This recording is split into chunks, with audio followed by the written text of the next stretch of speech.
The life of a single mom started out of my own story and out of feeling like as a single mom, I was walking alone. My need for a support group is what really launched the Life of a Single Mom Ministries. Our motto is, no single mom walks alone.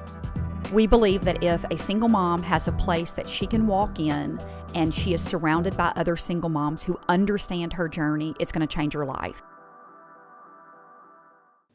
Hey, I'm Jennifer Maggio with The Life of a Single Mom. Thank you so much for joining us for our video series. We are all about single mamas. We always say, no single mom walks alone. We don't want you to walk alone. So if you are walking alone, we want you to get connected to a single mom's support group in your area by visiting thelifeofasinglemom.com. So today's series is on money management.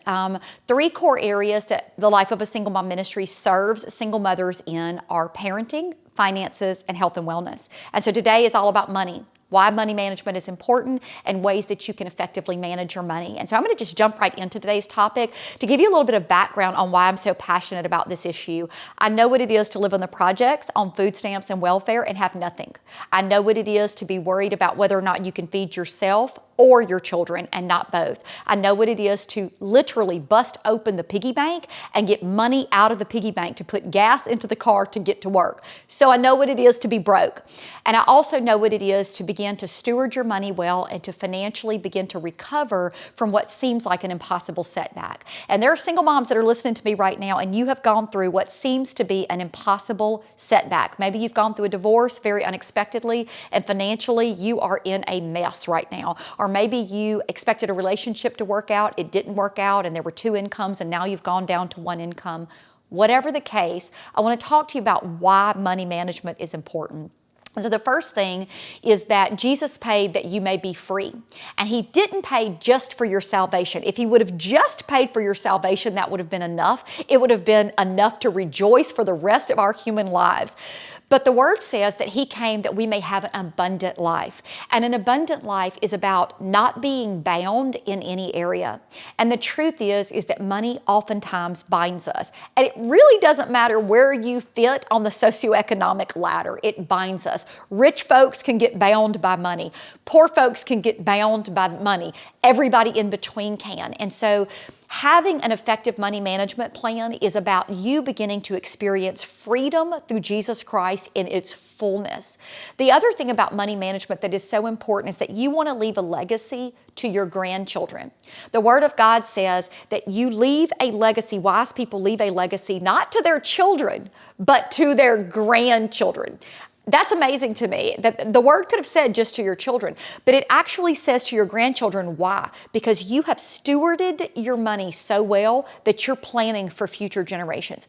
That can be your life. I know that there are some of you listening and you're like, girl, I can't even afford to pay my light bill right now. And you're talking to me about planning for my children's children. It is possible through some very specific techniques. The other thing that I think is so important about getting your finances in order is that for many of you, statistically, you will marry, remarry, or marry for the first time. And so you don't want to enter into a relationship financially unhealthy.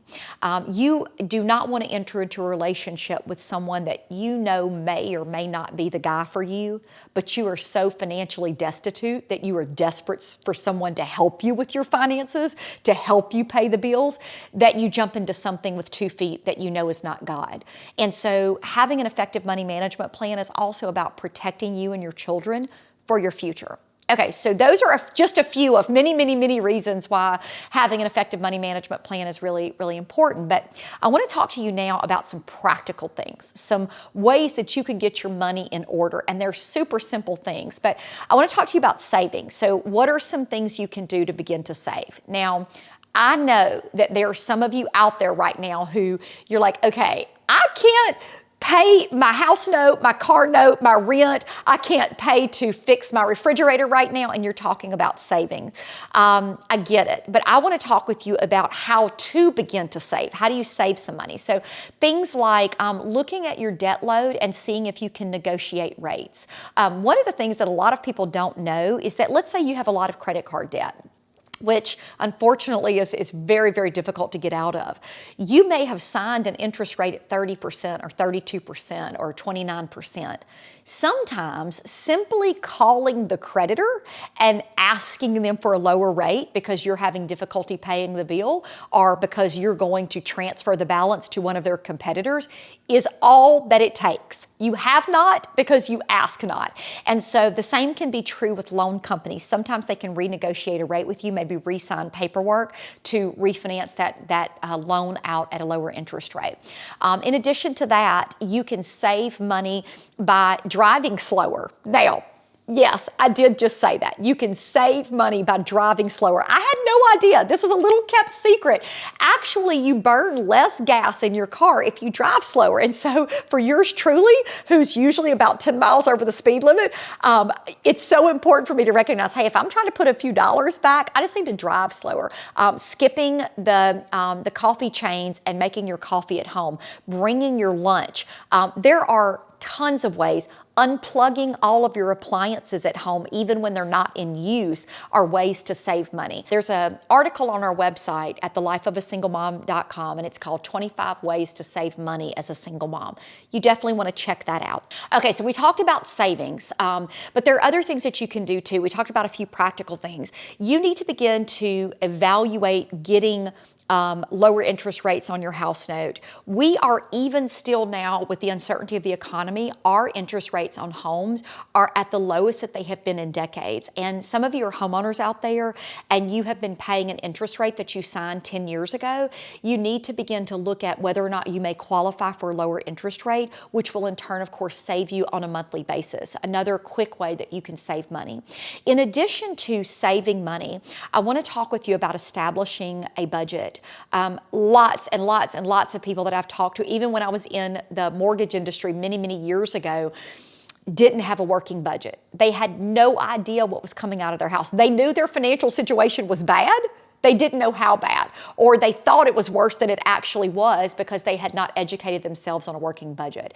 And so you need to have a budget that works for you, and you need to stick to the budget. Listen, quickest way you can establish a budget is this. For the next 90 days, write down every single thing that you spend money on. If it is a piece of gum, write it down and begin to evaluate, where am I spending my dollars? Am I getting too many coffees through the drive-thru? Am I eating out too much? Am I overspending on gas at a convenience store when there's a cheaper one up the road?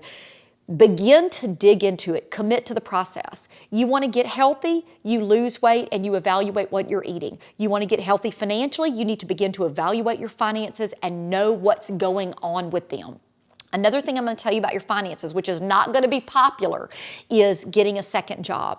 First of all, there are so many work-at-home jobs now. I mean, just websites dedicated to finding work-at-home jobs. And so even single moms who are very, very busy can sometimes pick up a second job, and they can still keep their kids at home with them in the evening hours. But here's the thing. There was a season of my life when I worked 3 jobs as a young single mom. And yeah, it was hard. And yeah, there were times whenever I would drop my kids off at daycare at 7 in the morning and I wouldn't pick them up until 10 o'clock at night. And yeah, that isn't fun. That no mom wants to not spend 18 hours a day with her kids. But let me tell you something. For a season, it is what I had to do to get ahead.